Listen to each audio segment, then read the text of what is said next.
सबसे ज़्यादा उम्मीदें सरकार से उन युवाओं को है जिन्हें लगता है कि सरकार कुछ ना कुछ युवाओं के लिए करने वाली है। हालांकि वादे तो बहुत सारे हुए हैं, घोषणा तो बहुत सारे हुए हैं, जिनका इम्प्लीमेंट होना बाकी है और सबकी निगाहें सरकार पर टिकी हुई है। हमारी आजीविका खतरे में है और आज विष्णु जी के राम राज्य में मैं प्रार्थना करत हूँ कि 2900 बीएड प्रशिक्षित सहायक शिक्षक मन ला और हमारे छत्तीसगढ़ के जनता, हमारे माता पिता जो किसान है तेकर पुत्र हमन हरण तेकर मन बर पूरा 90 विधायक मन से मैं प्रार्थना करत हूँ कि हमारे मुख्यमंत्री जी ला, हमारे सबो मंत्री जी और सबो विधायक जी हा एकजुट होके 2900 बीएड प्रशिक्षित सहायक शिक्षक ला नौकरी ला बचा लो सरकार। ये बता देना चाहता हूँ कि सांसद भोजराज नाग जी यदि पुलिस कर्मचारियों से और पुलिस परिवार से माफ़ी नहीं मांगेंगे तो आने वाले विधानसभा सत्र में संयुक्त पुलिस कर्मचारी एवं परिवार कल्याण संघ विधानसभा का घेराव करेगी उनके खिलाफ कार्रवाई करने के लिए। एसआई भर्ती परीक्षा से लेकर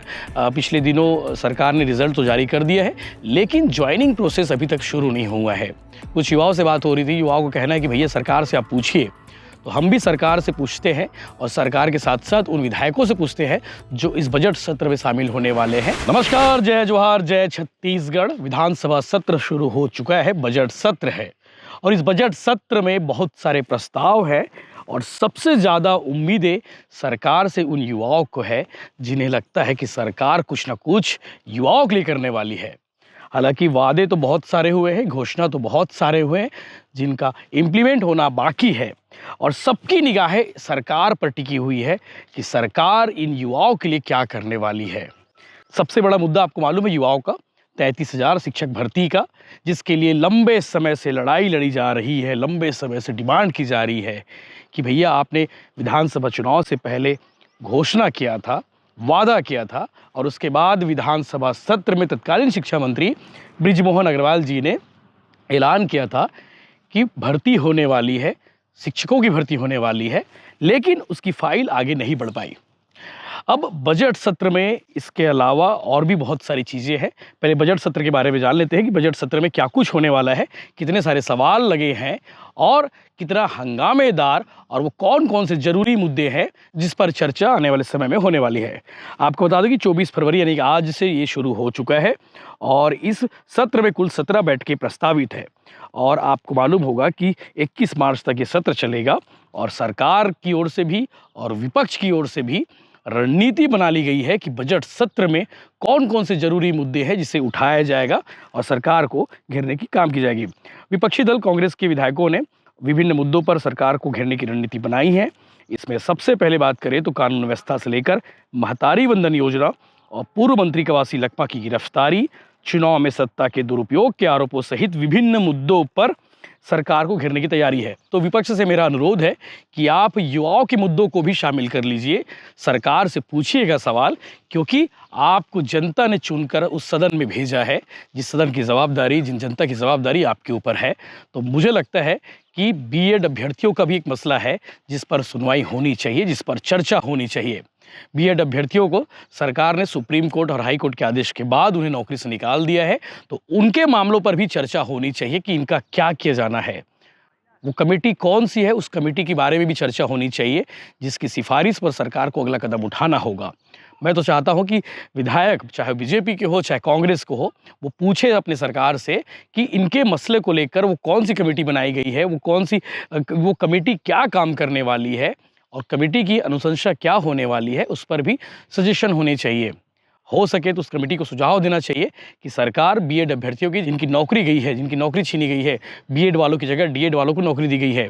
हालांकि डीएड वालों की ज्वाइनिंग बहुत जल्द होने वाली है, काउंसलिंग प्रोसेस जो है उनकी शुरू हो चुकी है, लेकिन बीएड अभ्यर्थियों के लिए भी बात उठनी चाहिए। इसके अलावा एक और ज़रूरी मुद्दा है एसआई भर्ती परीक्षा से लेकर पिछले दिनों सरकार ने रिजल्ट तो जारी कर दिया है, लेकिन ज्वाइनिंग प्रोसेस अभी तक शुरू नहीं हुआ है।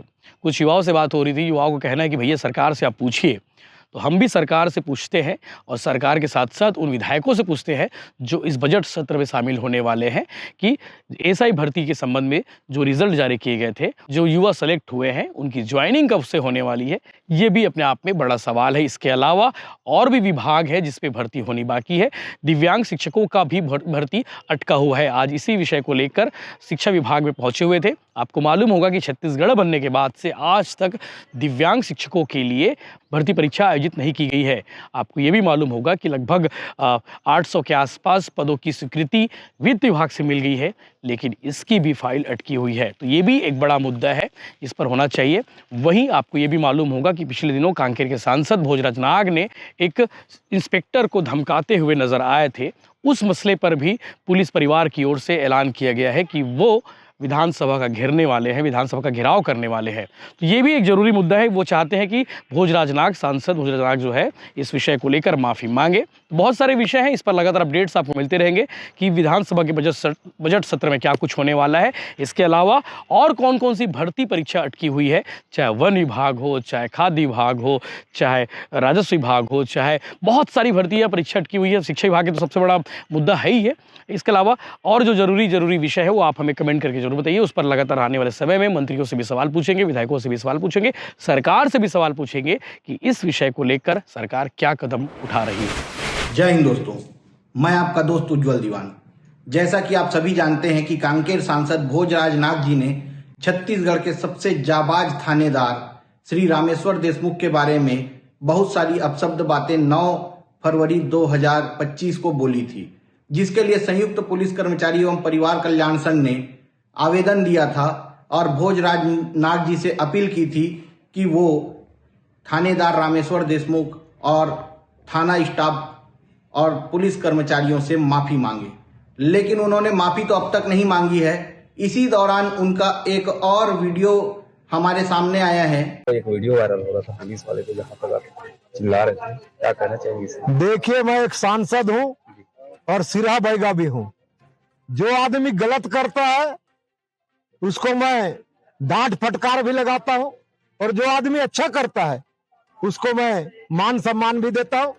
और हमारी सरकार गारंटी पे काम करने वाली सरकार है। यदि कोई गलत करेगा, जैसे अभी पूरे इस क्षेत्र में घूम रहा हूं तो देख रहा हूं कि पानी टंकी बनी है लेकिन पाइपलाइन नहीं बिछा है, पाइपलाइन बिछा है लेकिन पानी टंकी नहीं बना है। यानी करोड़ों का जो भ्रष्टाचार हुआ है, आगे चल के इस पे भी एक्शन लिया जाएगा और ऐसे लोगों को हम कार्रवाई कराएंगे। ये भारतीय जनता पार्टी की सरकार है, सुशासन की सरकार। पुलिस परिवार का कुछ आंदोलन बीच में आया था? नहीं, देखिए, कोई परिवार के लोग आंदोलन करें या कोई कुछ करे, इससे फर्क नहीं पड़ता। यदि कोई आदमी गलत किया है, प्रोटोकॉल का पालन नहीं किया है, तो उसके ऊपर तो मैंने गृह सचिव को भी पत्र लिखा है और उसको निश्चित रूप से कार्रवाई करवाऊंगा। तो जैसा कि आपने इस वीडियो में देखा है कि सांसद भोजराज नाग जी अपने आप को सिरहा बैगा बता रहे हैं और जो बोल रहे हैं कि जो गलत करेगा उसके ऊपर कार्रवाई कराएंगे। तो मैं आपको बता देना चाहता हूं, मैं भी बड़े बैगा का बेटा हूं और मेरे पिताजी ने भी बड़े बड़े भूत प्रेत जिन जिन्नात उतारे हैं। तो उनका बेटा होने के नाते मुझे भी उनके कर्मों को आगे बढ़ाना है और जो गलत करेगा उनके भूत तो हमें भी उतारने पड़ेंगे। इसीलिए मैं संयुक्त पुलिस कर्मचारी एवं परिवार कल्याण संघ की तरफ से ये बता देना चाहता हूं कि सांसद भोजराज नाग जी यदि पुलिस कर्मचारियों से और पुलिस परिवार से माफी नहीं मांगेंगे तो आने वाले विधानसभा सत्र में संयुक्त पुलिस कर्मचारी एवं परिवार कल्याण संघ विधानसभा का घेराव करेगी उनके खिलाफ कार्रवाई करने के लिए, और इसके लिए सांसद भोजराज नाग जी ही जिम्मेदार होंगे। जय जोहार, जय छत्तीसगढ़, छत्तीसगढ़ महतारी की जय, भारत माता की जय। आज मैं बीएड प्रशिक्षित सहायक शिक्षक और एक्स आर्मी युवराज कुमार सहायक शिक्षक के पूरा हमर मनला आज विष्णु जी के राम राज्य में मैं सेवा के सुरक्षा के गुहार लगावत हूँ। हमार समायोजन पर हमन विनती विनय शुरू से ही करत हन और शुरू से ही पैदल यात्रा करते हुए दर दर आप सभी नेता मन कर जा चुके हैं। और आज छत्तीसगढ़ के समस्त 90 विधायक मनला जो हमर माई बाप हरो आपे मन वहाँ विधानसभा में अभी 25, 27, 28 में हमार जो विषय है तेला पूरा सर्वसम्मत से 2900 बीएड प्रशिक्षित सहायक शिक्षक मन के सेवा ला आप मन हा सुरक्षित करो, समायोजन करो, जैसन भी हो आपे मन सरकार हरो और हमारे मुख्यमंत्री जी से लेके सारा मंत्री विधायक मन एक होके ये लइका मन ला अपन लइका समझ के निर्णय लो, काबर की वो लइका मन आज खाली बैठे हुए जहां से हमन पढ़ा का हन, आज भी वो लइका मन याद करत है। और हम बीएड प्रशिक्षित सहायक शिक्षक हा पूरा कर्तव्य निष्ठा से छत्तीसगढ़ के लइका मन ला पढ़ाबो। हम ये विनती ला करत हन 2900 बीएड प्रशिक्षित सहायक शिक्षक समायोजन करो।